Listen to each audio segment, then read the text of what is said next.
Yeah. You showed up. I used to do these. That's my wife in the back, by the way. I'll introduce you to everybody real quick. So in the back there, the beautiful young lady that checked you in, that's my wife, Monica.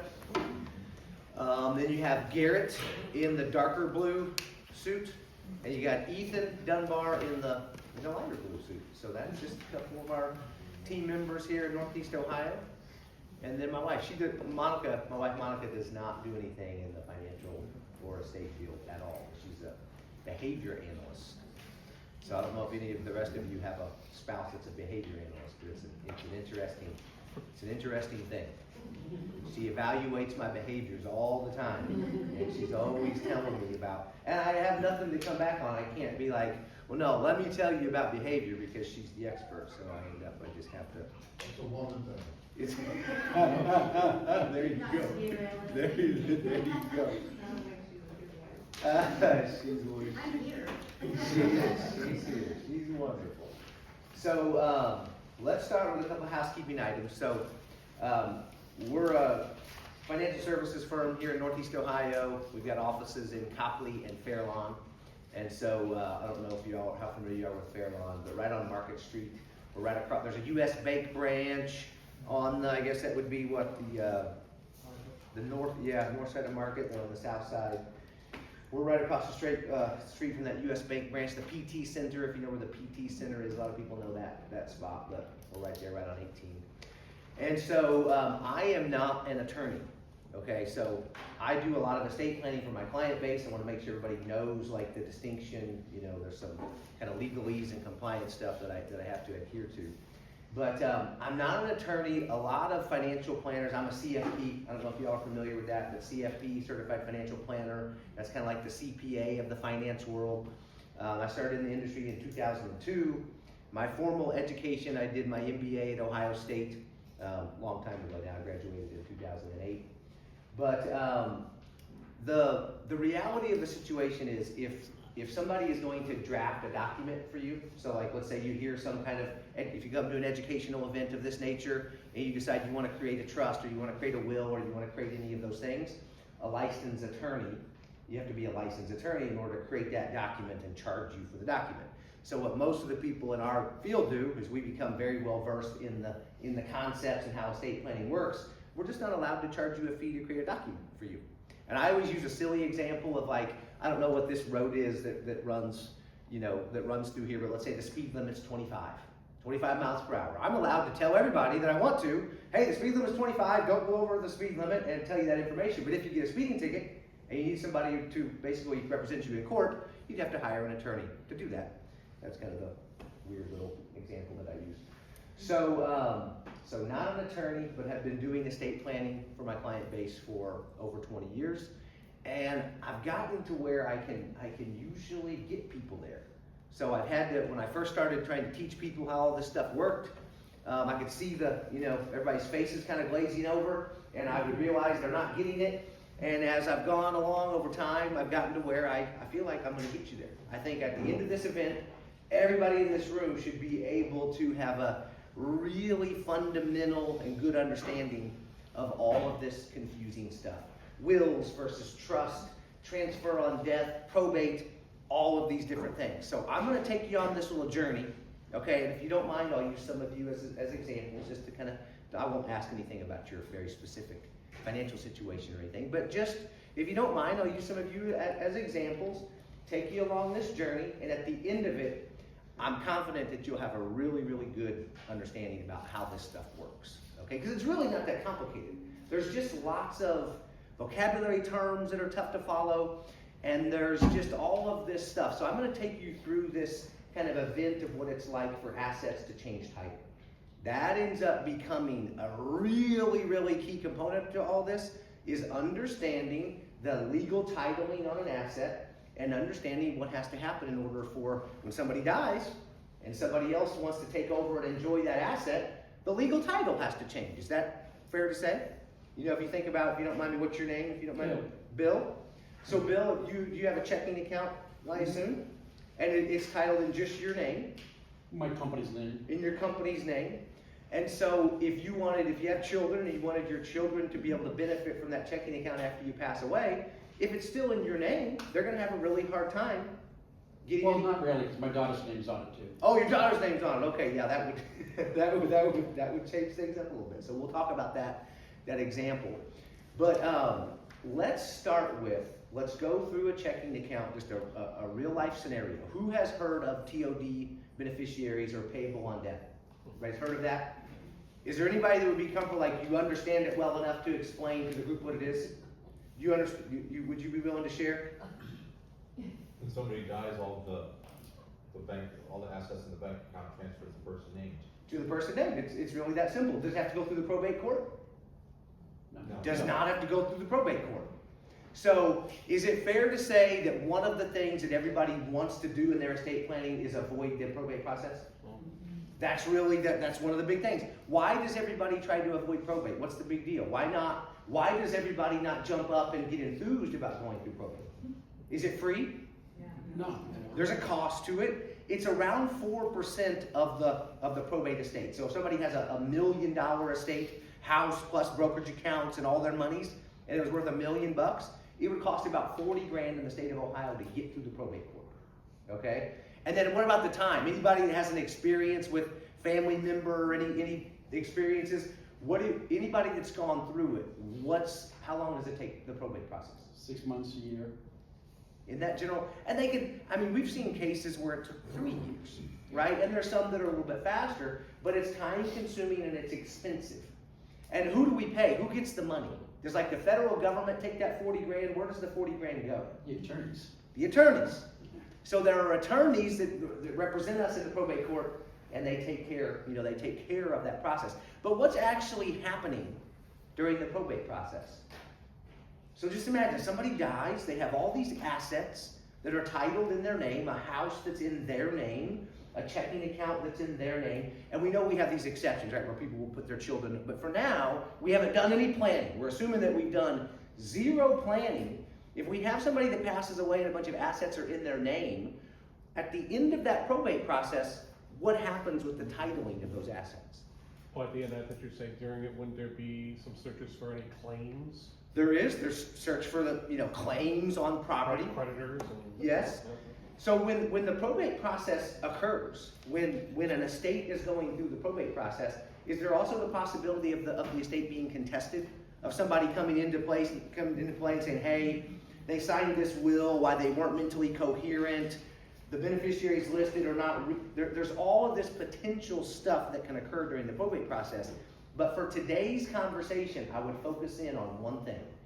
At the end of it, assets at the beginning of the process are titled in the deceased person's name, and then it will temporarily be in the estate's name. So assets will be, an estate is created. There's a tax ID number for the estate. The estate has a tax ID number. We have to file a tax return for the estate. But at the end of that process, the titling of the asset changes from the person that died to whomever in their will they wanted to inherit the asset. So whether it's a checking account, a brokerage account, a home, whatever the case may be, the title changes. That becomes extremely important because that's what really has to happen in real life.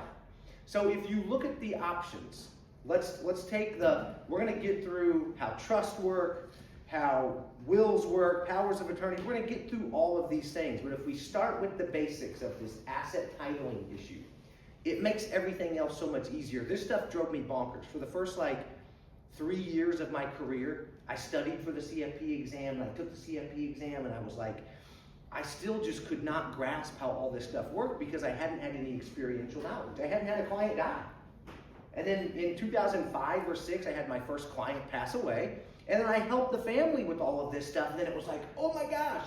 And my office had to help them get everything transitioned from the deceased person to the heirs, to the kids, the grandkids, whomever it was. And after that first experience, it all kind of came together for me. It's like, okay, this is not that complicated. It's just there's some general fundamental things that need to be understood. So the example earlier of TOD beneficiary, nice enough to tell us what that means. If somebody lists a TOD beneficiary, let's just keep using the same example, on a checking account.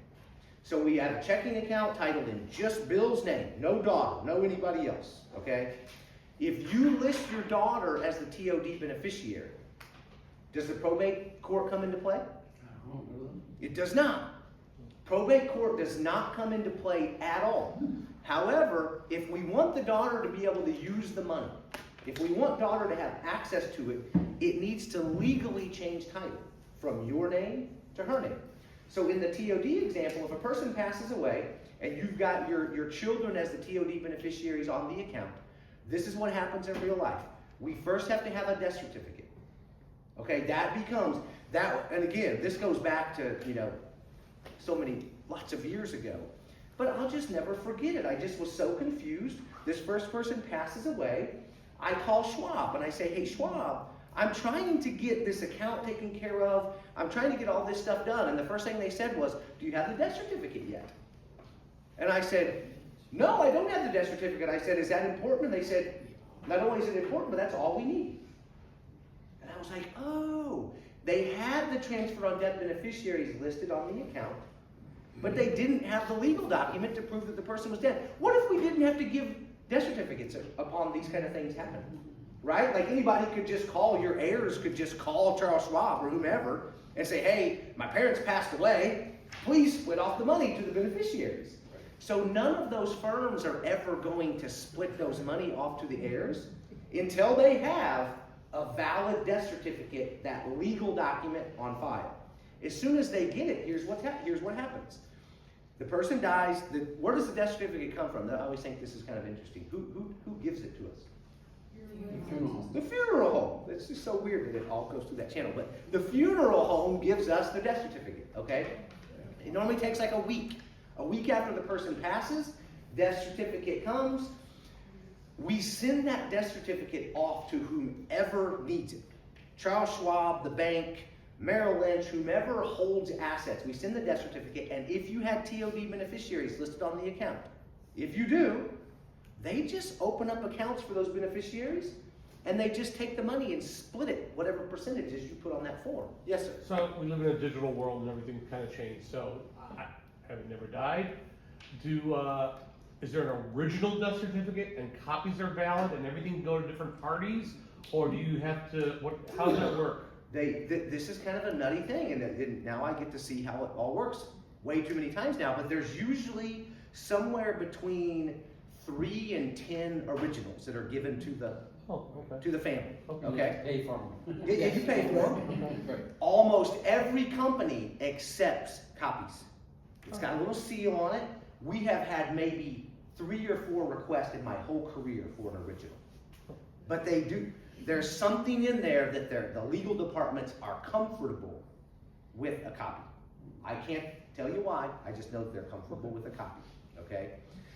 But that's where the rubber hits the road with all of this stuff. If you, for example, if you want to open up a trust, does anybody in the room have a trust already? Already have a trust established?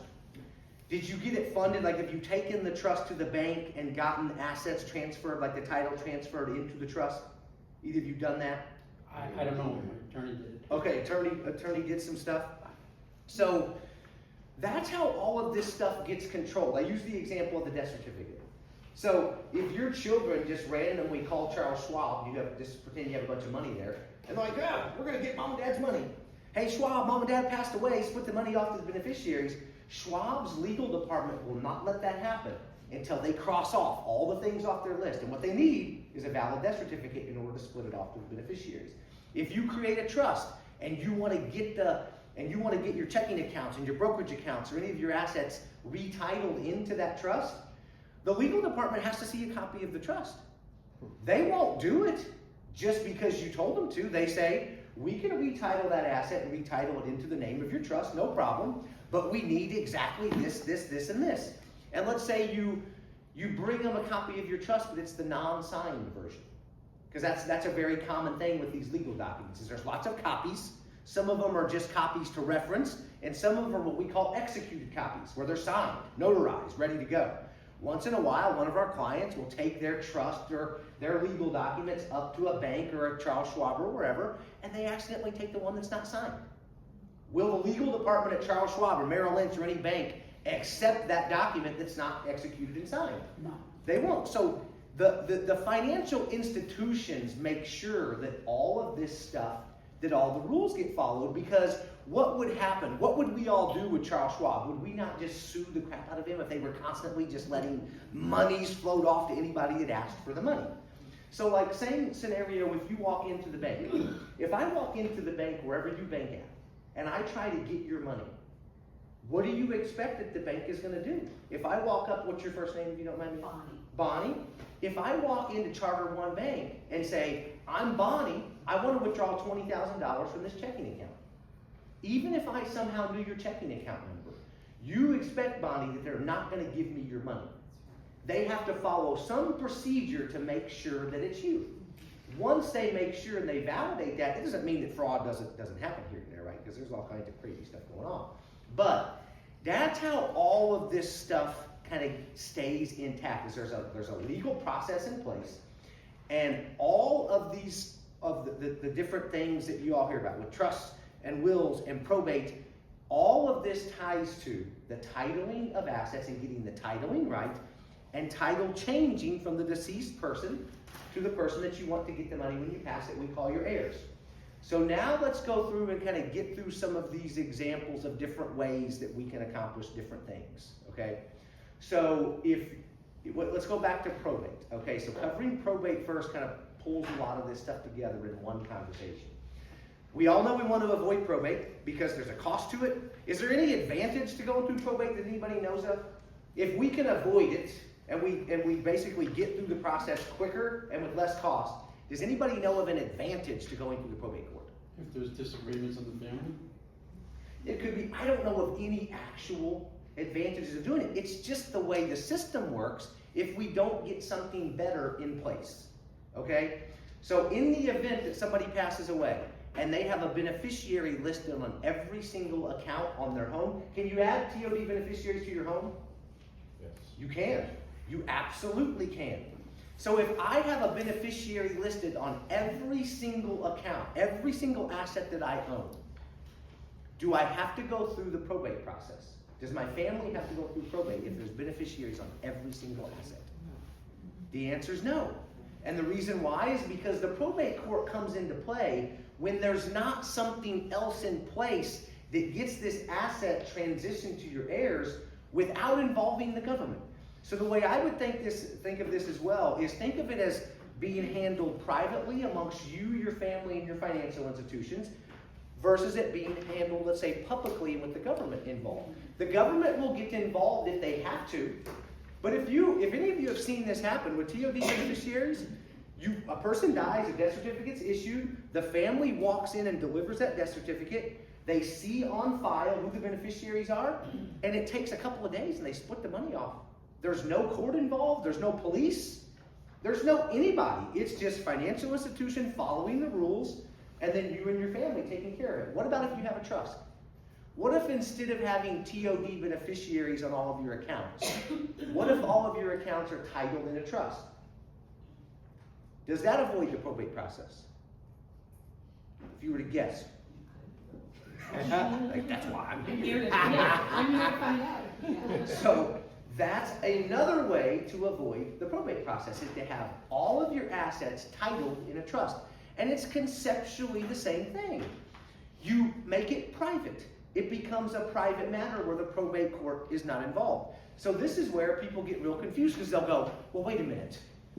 So which one do I do? TOD beneficiaries or do I have a trust? They both avoid probate. Well, there's other goals and objectives that we have other than avoiding probate. But if somebody said, all I want to do is avoid probate, I have nothing else that I care about, we have two possible ways to do it. We can set up TOD beneficiaries on every single asset that we own. All of those assets will pass to your heirs with just a death certificate delivered. Yes, sir. So every individual asset has to be indicated, like on my will, it states that all of my assets to be split 3 ways evenly. That's right. Is that satisfactory? It is in a trust, but if you do it in just your will and you don't have a trust, No, it was in my will first, yes. and then we did a trust. Okay, then your trust supersedes the will. Let's circle back to that real quick and talk about the pecking order, because this becomes important. Okay? Bill, you have a will that says that your neighbor, I'm making this up, right?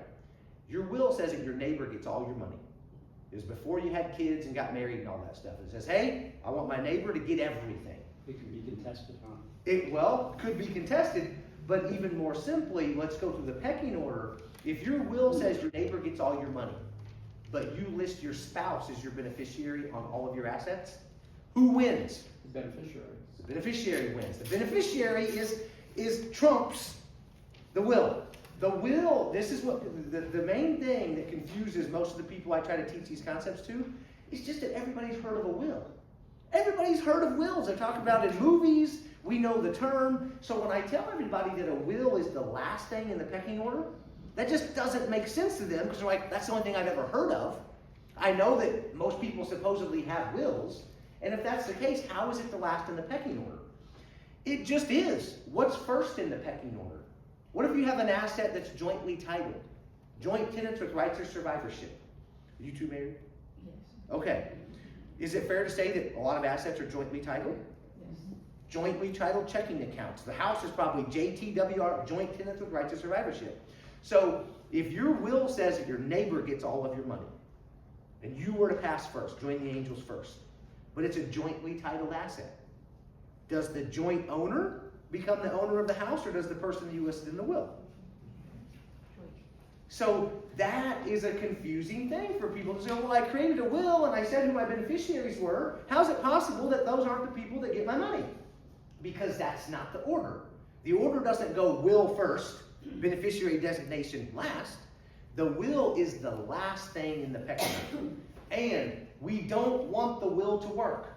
We don't want the will to be used for passing on the assets to anyone, because you know what goes along with a will? Probate. The probate and will are tied together at the hip. The will is what causes probate to occur in the first place.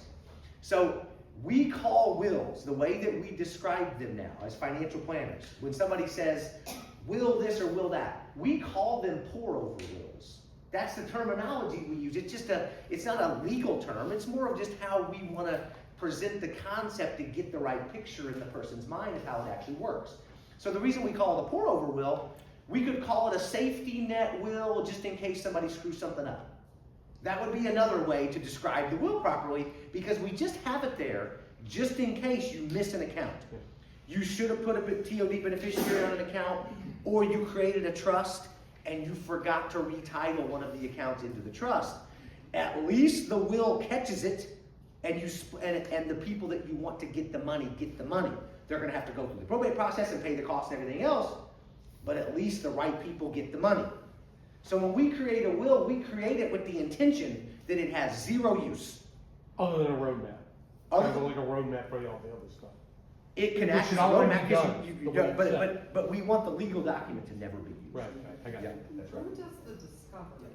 In other words, let's say that you know all your assets, or you think you know, Yes. but you worked for somebody in 1991 and you failed to realize that you had a life insurance policy Yes. connected to it.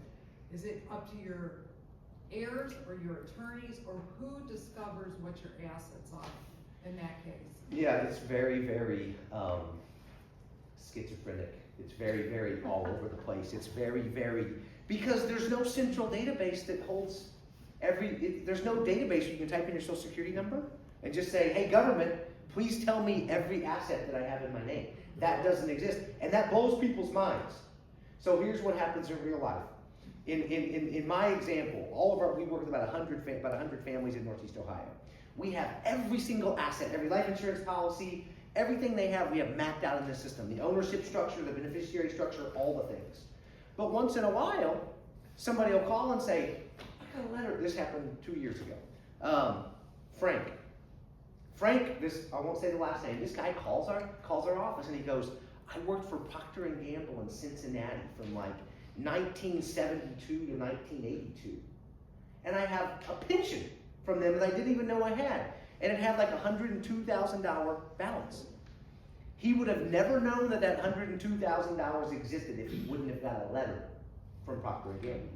So unclaimed funds, you've heard of an unclaimed fund, you've heard of some of these things. So there are systems in place, but in reality, assets can just disappear from everyone's purview, where nobody knows that they're there. They eventually seep up and make their way out. But there is no central database to go to that just shows who all the assets are. So that's where people like us, or some people are just that, well organized on their own, is somebody needs to have that running list of every single asset that's in your asset pool. Now let's cover assets that don't have title. Because this was really helpful for me too, to understand all this and really make sense of it. Somebody give me an example of an asset that could have significant value that doesn't have a title associated with it. I have a bunch of heavy equipment, and there's no titles for any of it, bulldozers and stuff like that. No titles for them, right? Correct. Anybody got any gold coins or a block of gold? Any title associated with that?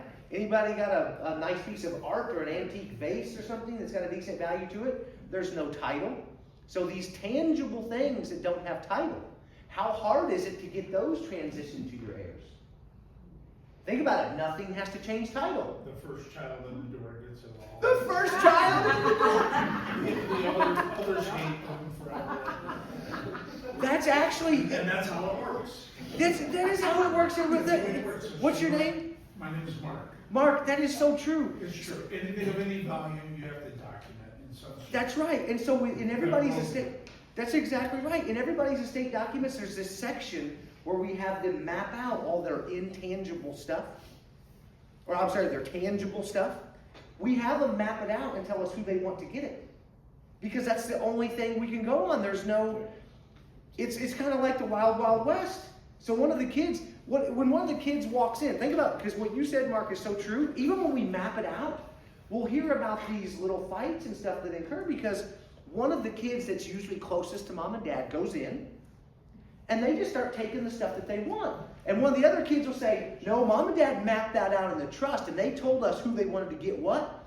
What are the other kids going to do? To the brother or to the sister, they're going to sue them? They're going to call the cops on them for stealing? They usually don't. So it's kind of like the Wild Wild West for these assets that don't have a title associated with them.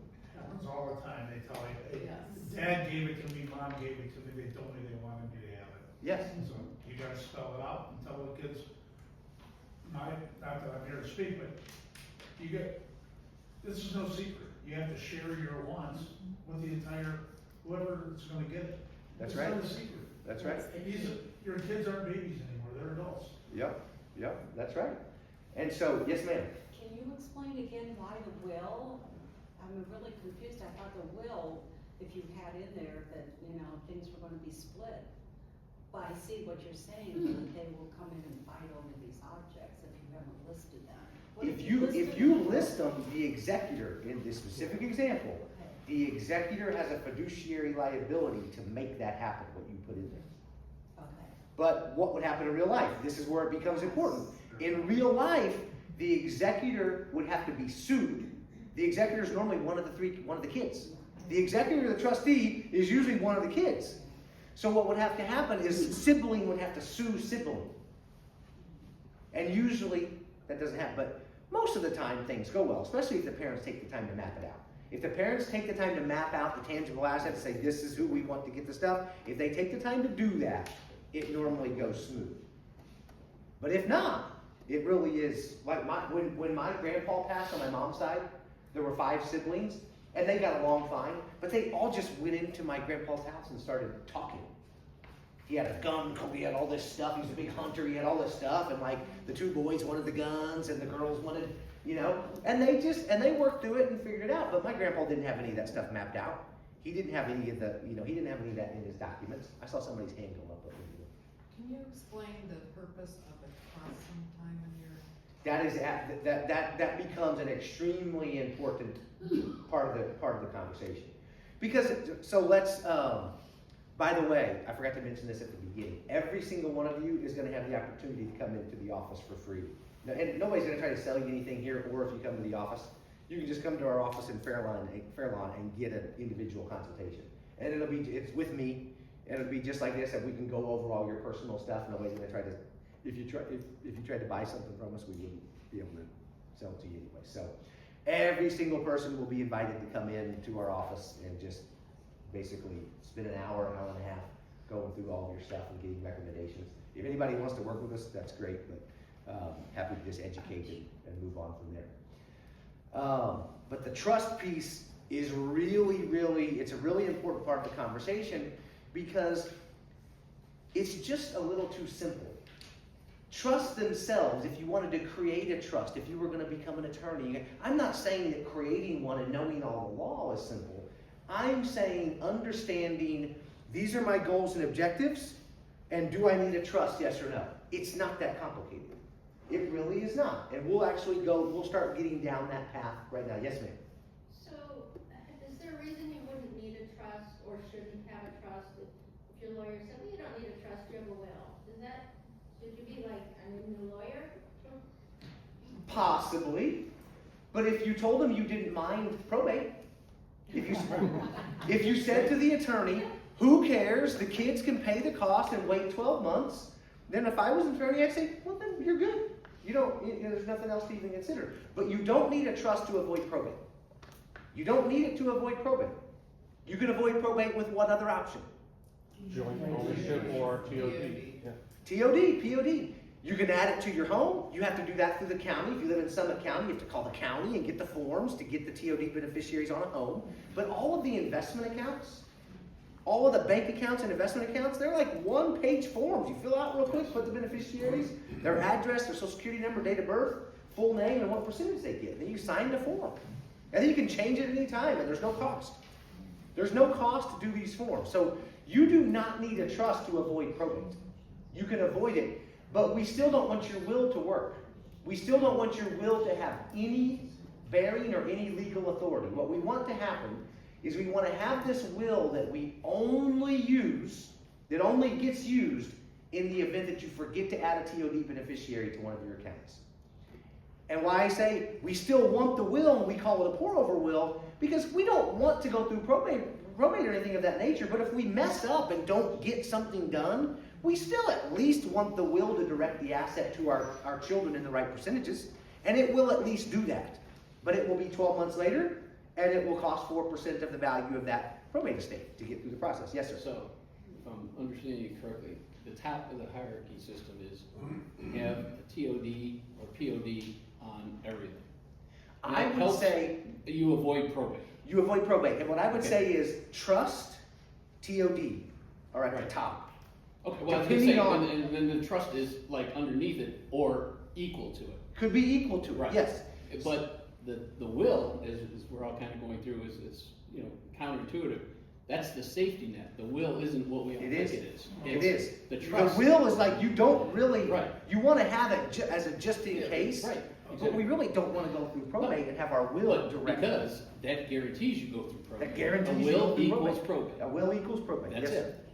Transfer upon death, you also have to set up something, if one of your children are gone, who you want that money to go to. Yes. So you have to set it, you may want to set it up to their surviving children, not their spouse. That's a decision you have to make. Yep. Because if it's in the spouse's name for 1 second, it belongs to the spouse. Yep, that's right. That's exactly right. Well, and there's an example that I want to throw out there. Let's say you have a revocable living trust, and that's another issue. Not just the living trust, but a revocable living trust. Yes. And if you don't fund it, quote unquote, or transfer assets legally into it, it carries no weight. It does It's nothing. an empty instrument. It does nothing. And so now let's talk about that. Let's talk TOD versus trust. Okay? So if I title all of my assets in my trust, we call that the funding of a trust. It's not rocket science, it's just this weird little thing you have to do. If you create a trust and you want it to work and actually do what it was meant to do, you have to go to every single account, every single asset. And instead of listing a TOD beneficiary on all those accounts or assets, you change the title to the trust. The Bill Jones Revocable Living Trust dated October 25th, 2025. So that's an example of the legal title that a trust has. So when we create a trust, in order for it to work, it's just a pretty book that we pay a few $1,000s for until we actually change the title on all of our assets. If we change the title on 0 assets, we leave them all in our own names and we don't change it to the trust name, the trust literally does 0 things. That confuses people too, because sometimes they'll look at, somebody will come into the office and they're a new client for me, and they'll show me all their stuff, and they'll say, well, here's our trust, and I look at it, and I look through their trust, and I see how they designed it, and then I'm looking at all their assets. They've given me all their statements.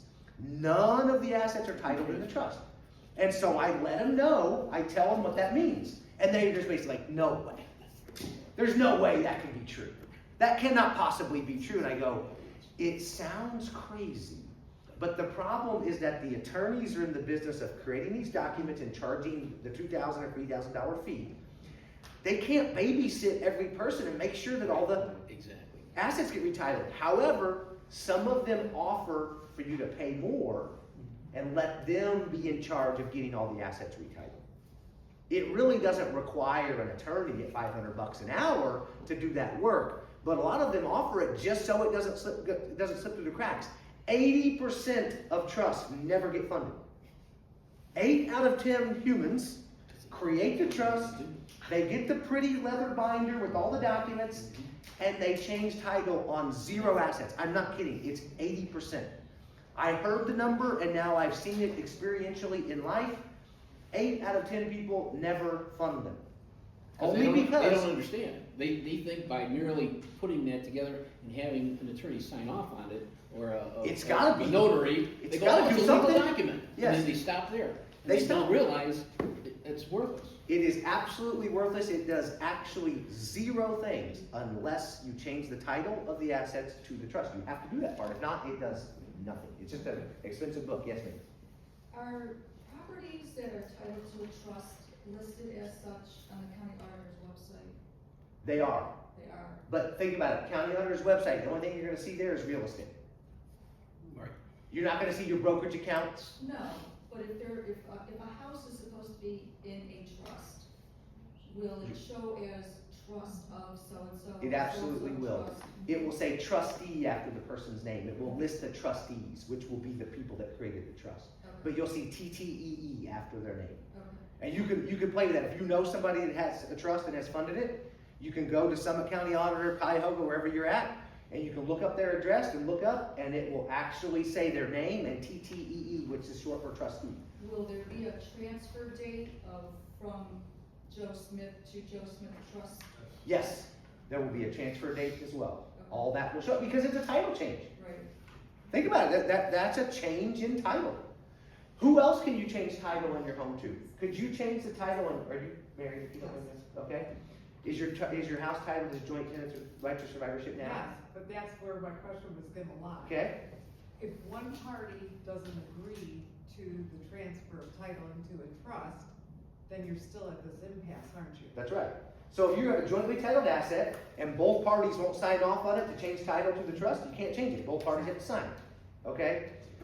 So, what the heck was I going with that? I was taking you, what was I saying? I was giving an example of, I got off on a side road. TTEE, whether we were married.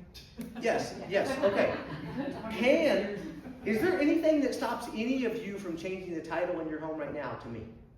No. You could, right? Oh, yeah, it's easy, real easy. I would legally be the owner of your home. Nobody would stop you from doing it. I would be very happy. It would make me happy. You know, you give me a $500,000 home or whatever. I mean, I can find something to do with it. We can change title on any asset anytime we want to, but the current owner of the asset has to sign off on everything to change title. So when you change title from individual ownership to trust ownership, that's a title change. And so it will show up, that's a long answer, but it will show up on the county auditor website. That change, the trustee language will be there, all that stuff will be there. So, real quick, the trust avoids probate, and when we go next after I answer these 2 questions is, well, what additionally does it do? In other words, if TOD beneficiaries avoid probate, and trust avoid probate, well, why in the world would any human being on the earth pay an attorney a couple $1,000s to create a trust? And we'll go down that path, because there's a bunch of reasons. But if none of those reasons matter to you, then you don't pay an attorney to do a trust, and you just use TOD beneficiaries to avoid probate. Questions in the back. We'll start over here. Well, it doesn't have to be all or nothing. You can have a trust and put your investments titled to the trust, and you can still just do your TODs on your checking accounts. It doesn't have to be all or all. 100% correct. As a matter of fact, sometimes it's needed. Let me give you an example. You have a trust that says, do you mind sharing, do you have children? Yes. Let's just say you have 2 children. You split everything 50-50, okay? Your trust says, when we pass, we want all of our stuff that's titled in the trust to be split 50-50 between our 2 kids. But then you open up this one account at the bank, and you're like, on this account at the bank, I really want my grandchildren to be beneficiaries of this account. What if my kids spend all the money, and none of the money's there for the grandkids? So we have clients that do this specifically because they want certain things to happen with their assets. And as we know, if we have children and the children inherit the money and we don't do anything legal to make sure that the grandkids get money, we can't guarantee that the grandkids are going to get money unless we have the right legal arrangements in place. So that example happens all the time in our world, where a client will say, either because of a second marriage or because of one of their children maybe spending money a little too fast, whatever the case may be, is they'll say, look, I don't want to title this asset in my trust because that means it's going to be split 50-50. I want to make sure this $50,000 account or whatever goes to my grandkids.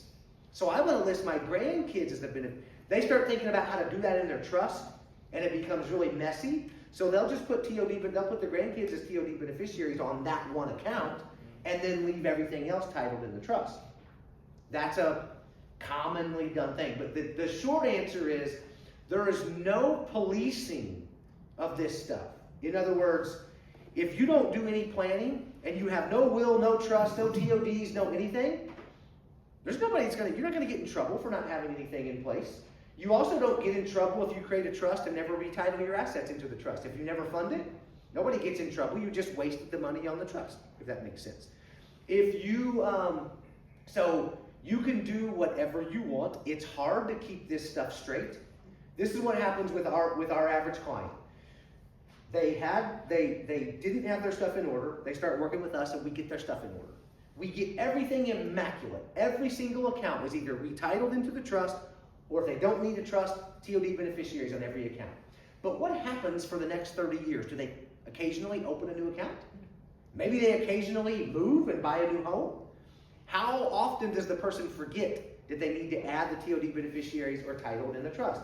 It happens frequently, and that's where the pour-over will comes in. Is we want that there just in case we mess something up and forget. It's easy to get it done like in a certain segment of time. If you work with somebody that knows what they're doing, it's real easy for them to look across your whole asset pool and get everything perfect. But then life goes on, and we open new checking accounts at banks. We switch from Schwab to Merrill Lynch, or vice versa, whatever the case may be. And we have to keep these things in line as we move along. Or you buy and sell vehicles. That's right. You buy and sell vehicles. There's all of these things that occur. That's exactly right. You had a question in the back a minute ago. It was almost unrelated. So a trust doesn't take the power away from anybody. My parents were kind of confused, thinking if they had a trust, the house would no longer be theirs. Yes, but that's another common thing, because this stuff gets complicated, but it's possible. There are different types of trusts. So we've been talking about revocable living trusts, okay? Revocable living trust, your tax ID number, your social security number, is used as the tax ID number for a revocable living trust. It does nothing for you, good or bad, from a tax perspective. It doesn't protect your assets from Medicaid.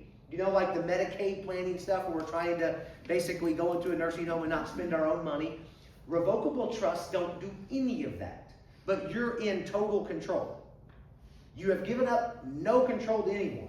So for your parents, almost everybody that starts looking into this stuff, somebody tells them about irrevocable trusts.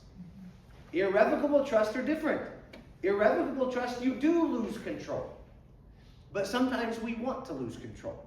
It sounds a little silly, but let's use the Medicaid example. I know that's not the specific topic, but how many people have heard of this type of planning? Where somebody that's got $500,000 or a couple $1 million of assets, and they go, I don't want to have to spend that money if I go into a nursing home.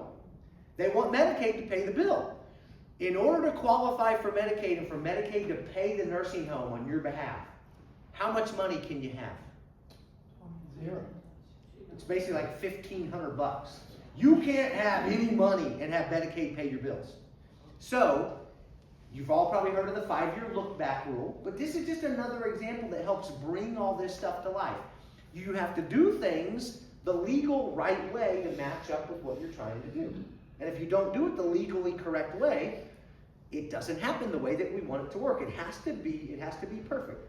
So if I want Medicaid to stamp approved on my application, I'm going into a nursing home, I want Medicaid to stamp approved and pay my bills.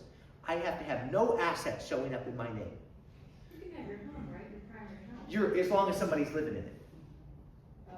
So if your healthy spouse is at home, they will not make you sell that asset. They will not make your spouse. Up until what, what's the amount? Well, I forget, $500,000, somewhere in that ballpark. But then they sometimes try to recoup it after the second person dies.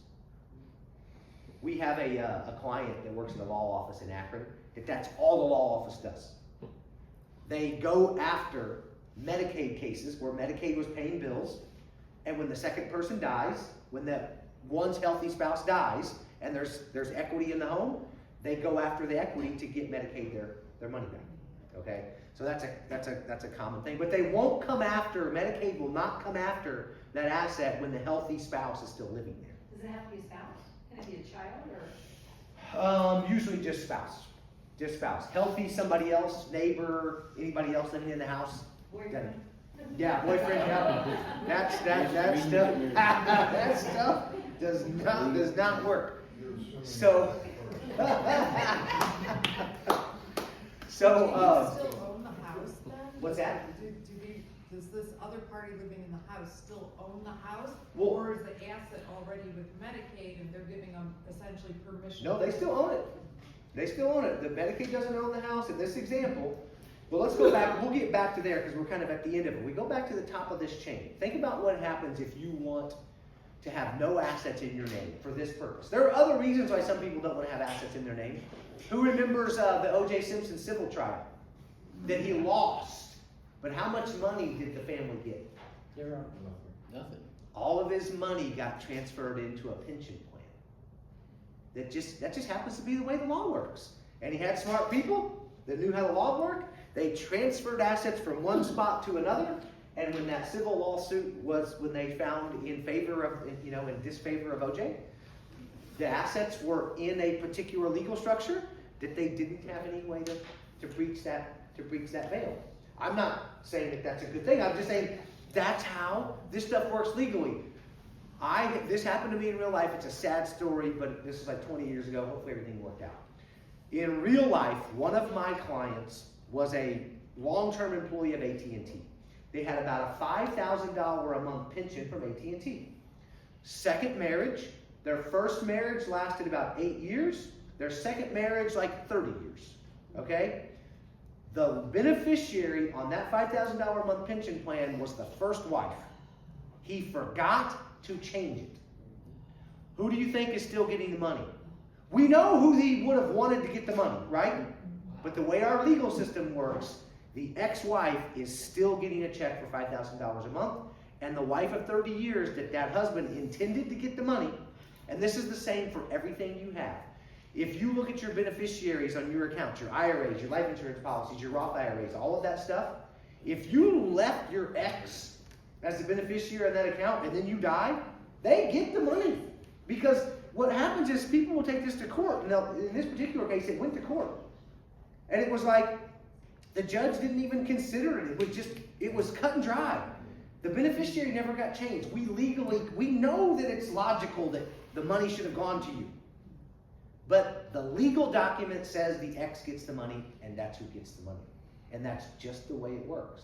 And so we have to do this stuff correctly in order to make it work. So in this qualify for Medicaid example, we can qualify for Medicaid and we can look like we have nothing in our name.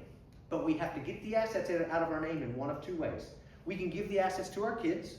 Just like I gave the example, you could retitle your homes in my name if you wanted to. Nothing stops you from doing that. It would be considered a gift. You've got a $13 million freebie while you're alive. You can gift up to $13 million. Each person to anybody you want and pay no gift tax. So any of you can gift your homes to anybody you want, change the title on it. Nobody has to pay any gift tax, and you can just do it anytime you want to. But you have to sign the documents if you're currently the legal owner, right? So in this Medicaid irrevocable trust example with the kids, for Medicaid to stamp approved, we have to show on paper that we have nothing, that we have no assets. So we can either give our assets to our children, or we can retitle the assets in an irrevocable trust, not a revocable trust. It has to be irrevocable. The trust language has to say, this has been transferred and can't be undone. So if you transfer your assets to an irrevocable trust, that's what your mom and dad were talking about, by the way, in the back. That is a real thing. And so, like your parents, I would be nervous about that too if I knew that that was a possibility and I started talking about, doing something of that nature. But in order for Medicaid to view you as having no money, have no assets, you can retitle all of your assets into your kids' names, or you can retitle it into an irrevocable trust. Who can think of some negatives with retitling assets in your kids' names? Isn't there a time frame on that as well? 5 years. You have to 5 be years. healthy. You have to transfer asset title. And by the way, I've gone through several cases, Medicaid application processes with the client base. It's a full-on proctology exam. No joke. They order IRS transcripts. They get everything, and they know if you moved assets around. When you moved them, it's very, very easy. When they start a file, they get in very, very deep, and they know what's going on. Okay, so you gotta wait 5 years. You transfer the asset to an irrevocable trust or to the kids. Either one of them get the assets out of your name.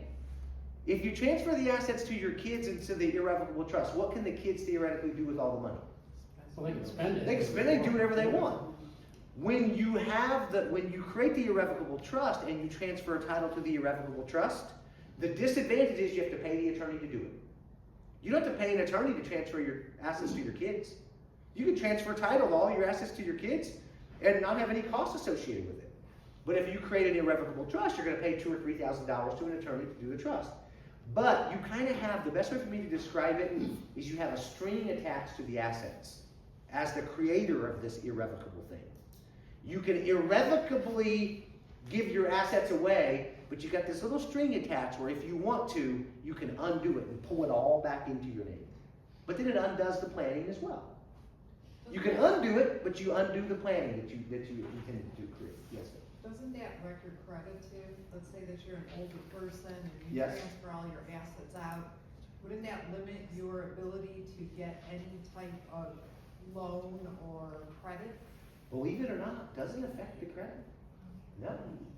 No, because if you look at a FICO score, if you look at Equifax and Experian, and you see how they come up with the scores, it's not based on those asset titles or anything of that nature.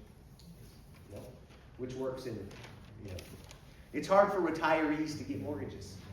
You've got a $2 million invested asset pool, and you're like, I want to get a mortgage, and you don't have earned income, you don't have wage income.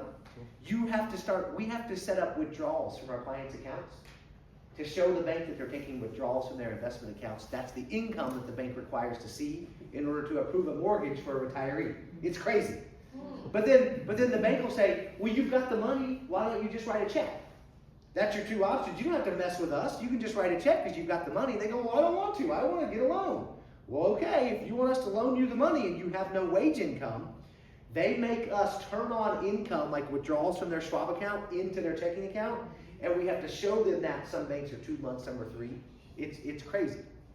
But just keep that example in mind. Medicaid planning, irrevocable trust, getting assets out of your name. It's an asset titling issue, and there's advantages to let's say, choosing the child methodology. If you just change title on all of your assets to your children, the advantage is no attorney, no meetings, and no $3,000 to get it done. Disadvantage. On the trust side, you can undo it. You got that little string attached, and if you have to, you can pull that lever, you can undo all the planning, and you can get all the assets back in your name. So you have this little bit of control. You can undo it. If you give your assets legally to your children, they're your children, so hopefully they would do whatever was normal, right? But they legally do not have to. So when you transfer assets to a child, they can spend it all, they can do whatever they want. There's no guarantee that the planning is going to work out in your favor. They can just spend all the money. And this same concept comes into play when people start talking about avoiding probate. Because they'll say, well, what are the ways I can avoid probate? I can have a trust, that's one way. I can have TOD beneficiaries and all my stuff. But what about jointly titled assets? If all of my assets are jointly titled with my kids, won't that avoid the probate process? There's no probate involved if we take all these stories I've told. We can do TOD beneficiaries on all of our accounts, avoids probate. We can have trust titling on all of our accounts, avoids probate. We can also list our children as joint owners of all of our assets. They have to actually be listed as a joint owner, just like joint tenants with rights of survivorship on your home, probably joint tenants with rights of survivorship on your home. Can there only be 2 owners on a joint account, or can there be 3, 4, 5, 6? As many as you want. So you could literally take all of your assets and you could say, my method, just like we have different methods for doing most things in life. Silly example. If you want to send a print command from your computer, you can click Control P, or you can click the little printer icon in the upper right-hand corner. They both send a print command to the printer. It's just a different way of getting there.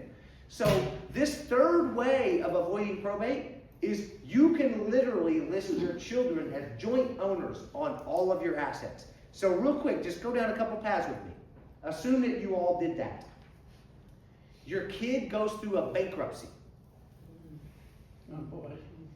They're a joint owner on all of your accounts. What does that mean? You're gonna be bankrupt. The kid goes through, you jointly put your kids become joint owners on every asset you have, and then they go through a divorce. Yeah, split with her. Does it avoid probate?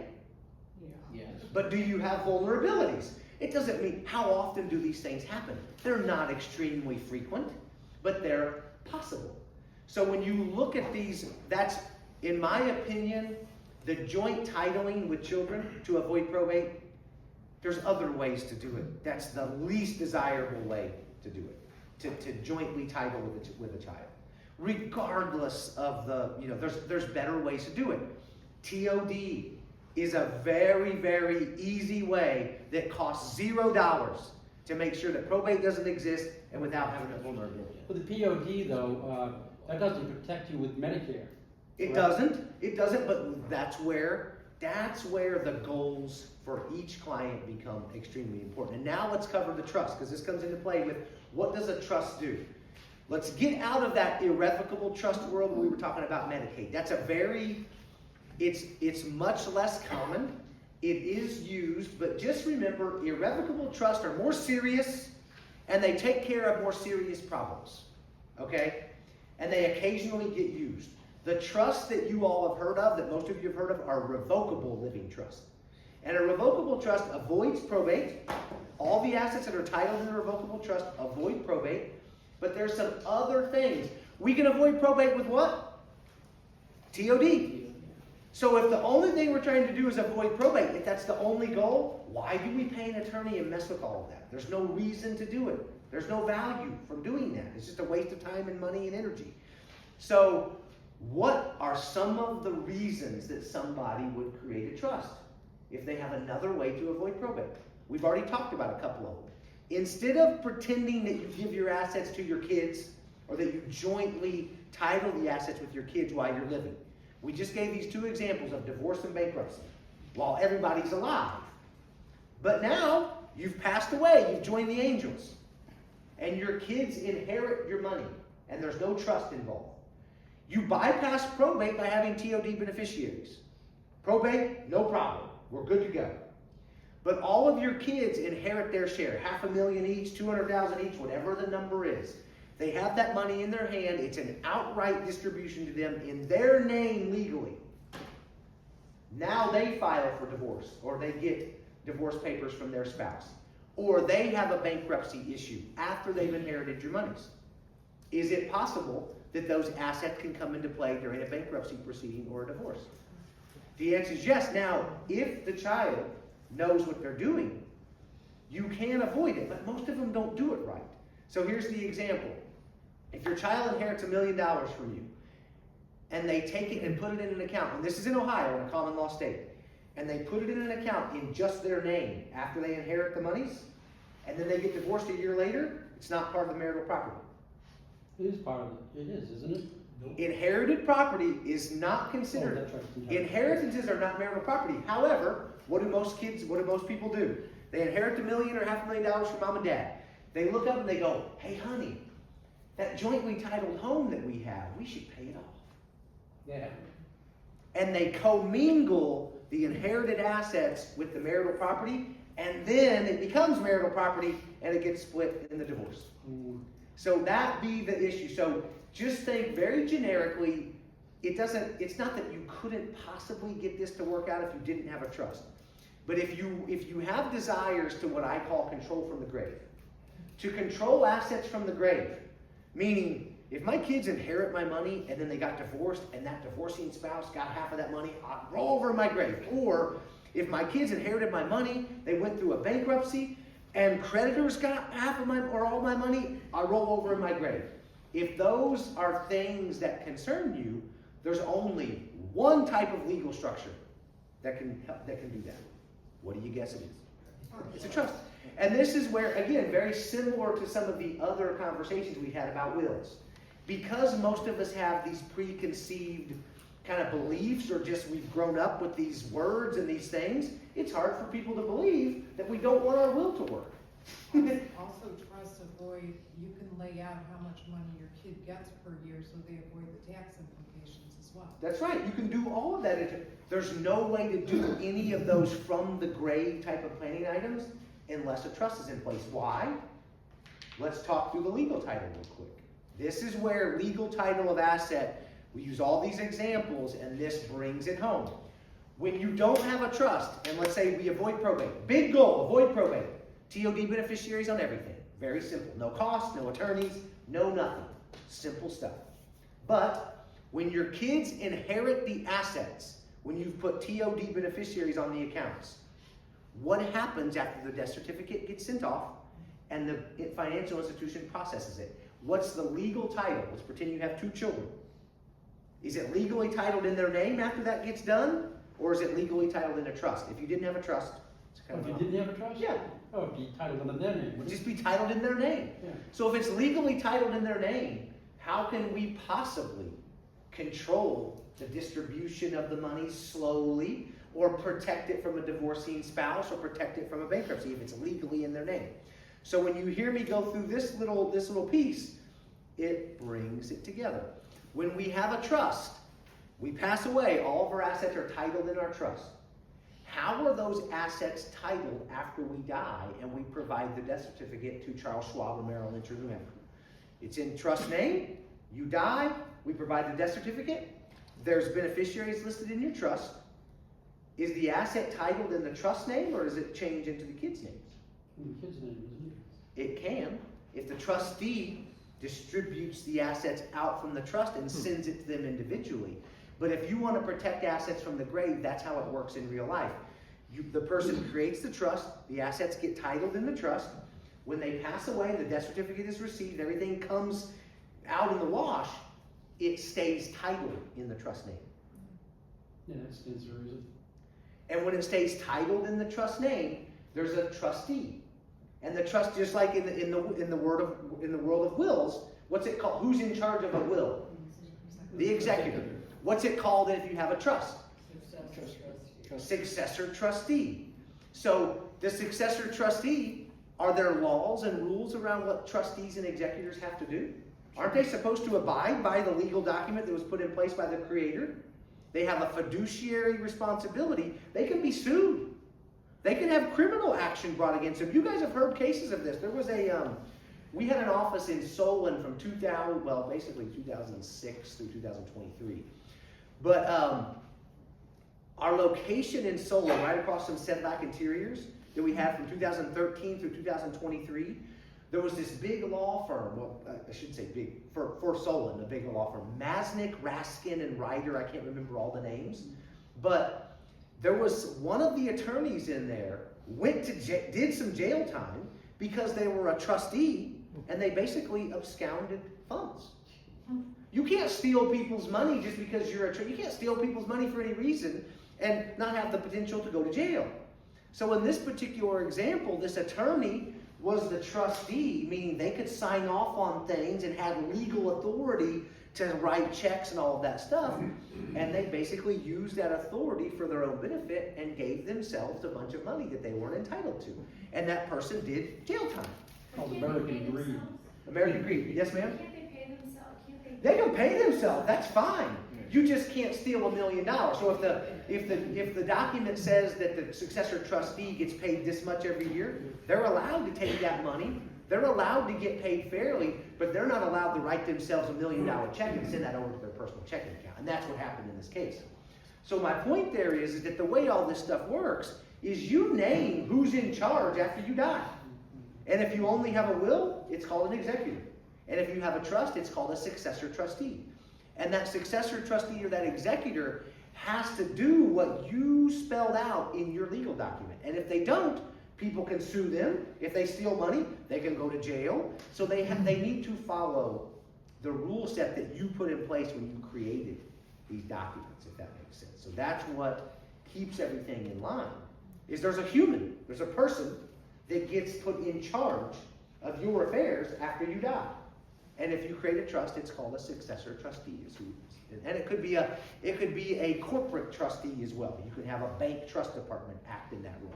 Most people don't. It's usually a family member that sits in that role. So now, we've gone around in circles with all this stuff about asset title, transfers, and how all of this stuff comes together. What other questions come to your mind as we've gone through all this? Let's see, I'm looking at the payable upon death and a trust, okay? To me, it sounds like they're both pretty close to the same, except the trust will protect you against Medicare. Does that make sense? That's one of the things that it could do. So you're better off going with a trust than if you worry about Medicare. That I would, to keep it simple, I would say you've got a negative up front with a trust, which you have to pay for. Let's say it's a couple $1,000s. That's the negative. Yeah. But by far, it gives you the potentiality to protect the most and have the best potential outcome, for sure. Whether it's Medicaid planning or whether it's protection from the grave for creditors or divorcing spouses or whatever the case may be. The trust is going to be your most solid estate plan structure. However, do you know how many people come into my office when I take them through this because they're trying to figure out what they're going to do? They're deciding, am I going to be a TOD person or am I going to be a trust person? That's the normal conversation, by the way. Nobody wants to have to go through probate. No, hardly anybody retitles all their assets into their children's names while they're living. Because it's just too risky. It's TOD and not have a trust, or do the trust. It's one of the two that, and like to your point, occasionally you might have a couple of accounts that aren't titled in the trust or whatever. You could do that. No problem. Yes, sir. So if we come to you to change a trust, but you're not legally able to sign off on it, how's that done? Oh, we have two different law firms that have national presence that operate in all 50 states that we work with. Yeah, and that's common. If you look this up, I'll give you a couple of names that just if you like to play around online. Wealth.com, WEALTH.com, and Integrated Trust Systems. These are the two national law firms that we use. They're awesome. This whole industry has changed so much because they have everything set up to where we don't have to pay for changes anymore. In the old world, you want to make one little change, like change the percentage on a beneficiary or do something like that, and you have to go to the law office, they reprint everything, you sign it, notarize it. We have everything set up now to where that type of friction has been removed, and it's a much cleaner, more technological interface these days with getting estate stuff done. But I'm involved, but we have attorneys that do that work. Yep. Yes, sir. I heard that revocable trusts don't protect you from Medicaid. That's 100% correct. That's 100% correct. Irrevocable trusts do, and revocable trusts do not. From Medicaid's perspective, when they look at all your assets and they see the title, if it says irrevocable trust, and it's been more than 5 years, that's considered to be out of your name. When they look at the title of your assets, if it's Mr. Jones Revocable Trust, that is considered to still be part of your asset. So that is 100% correct.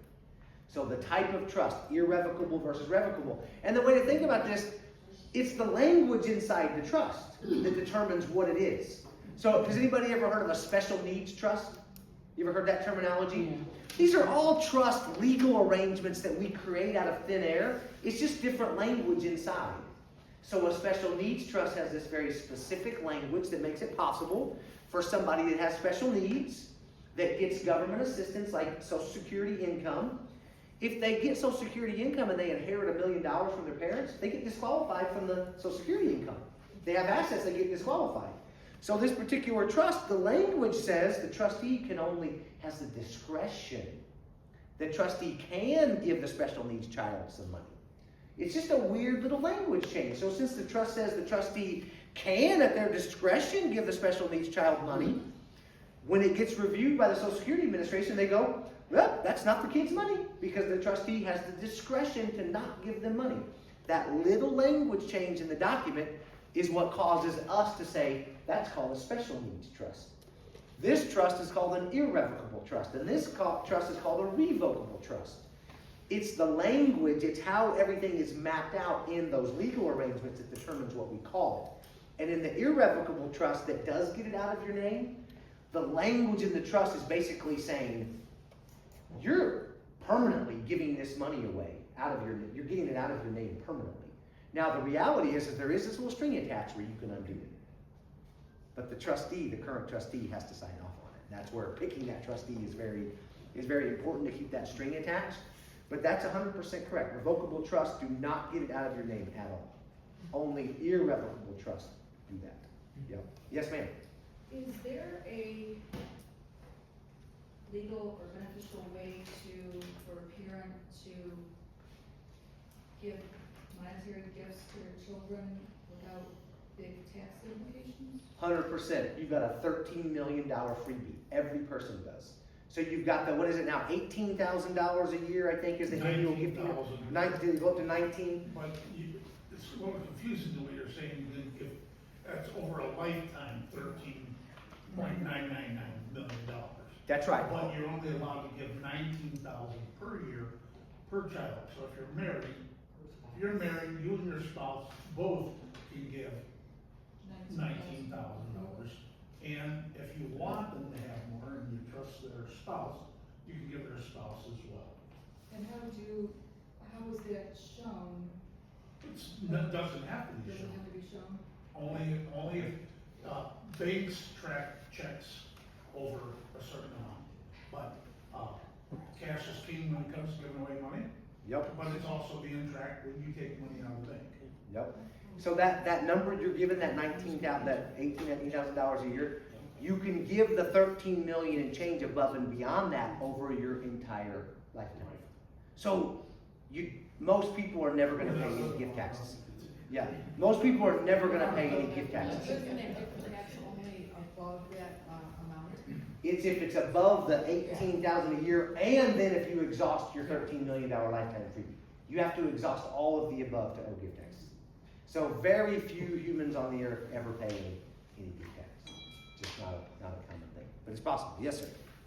Two quick questions. One about the TOD beneficiaries. You said including home. So my wife and I jointly own the home. We want to do TOD. We have 3 children. How do you, it's one thing, it's a checking account, they get equal shares. What do you say? You write something up, sell the house if you want, and then split it, or how does that work? The way that works is you keep it jointly titled, and so if one of you passes, the survivor becomes by default the owner. You list the children as the beneficiaries, as the TOD beneficiaries.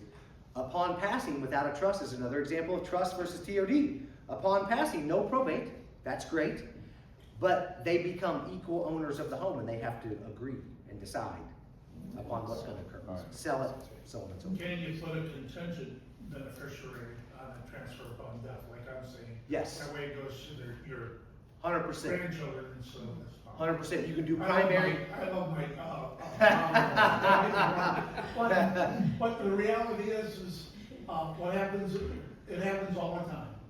Your child is deceased, they remarry, this money comes in, who's spending the money? The new spouse. Yeah. He says, we need a vote. or she says, we Yep. need that. If your intent is to give it to your, daughter-in-law or son-in-law, however you want, that's your business. But if you want it to go to your grandchildren, you gotta put it in writing. Yep, and you're right, you can do primary and contingent on TOD, IRAs, yes, sir. Yeah, sorry about that. We're doing the grandparent realm, we got a couple and another one on the way, so if we had an account, we'd have to be as up to date as possible, adding each of the new grandchildren, like. That's right, that's exactly right. And if you go the other route, and you do a trust, instead of putting TOD beneficiaries on everything, you title everything in the trust name, house, brokerage accounts, bank accounts, all that stuff, and then the trust spells out how the beneficiary tree works. They both work to avoid probate. TOD, no cost for an attorney, but you don't have any control afterwards. Trust arrangement, cost to the attorney, but more control, more options, more potentiality.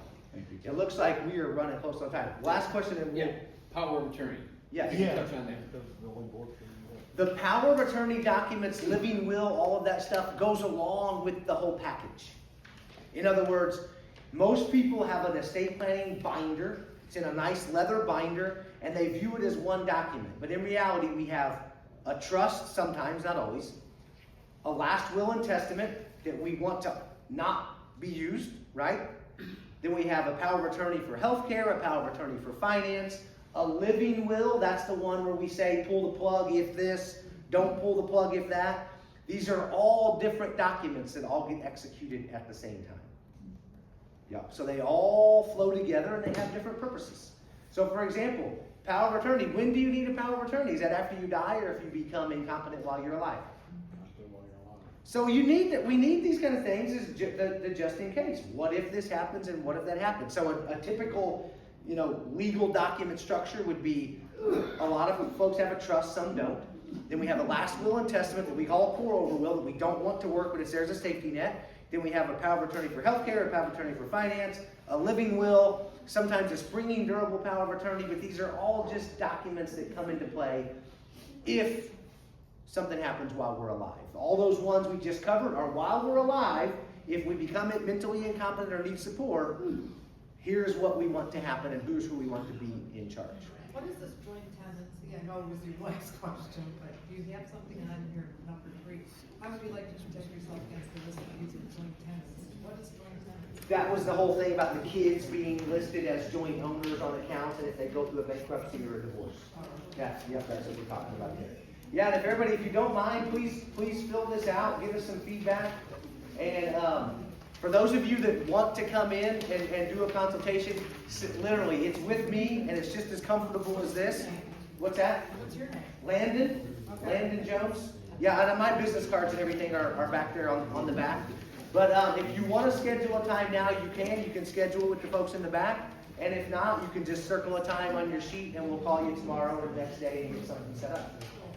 All right. You were a great audience. I enjoyed y'all. Thank you. It was great. Yep. Thank you.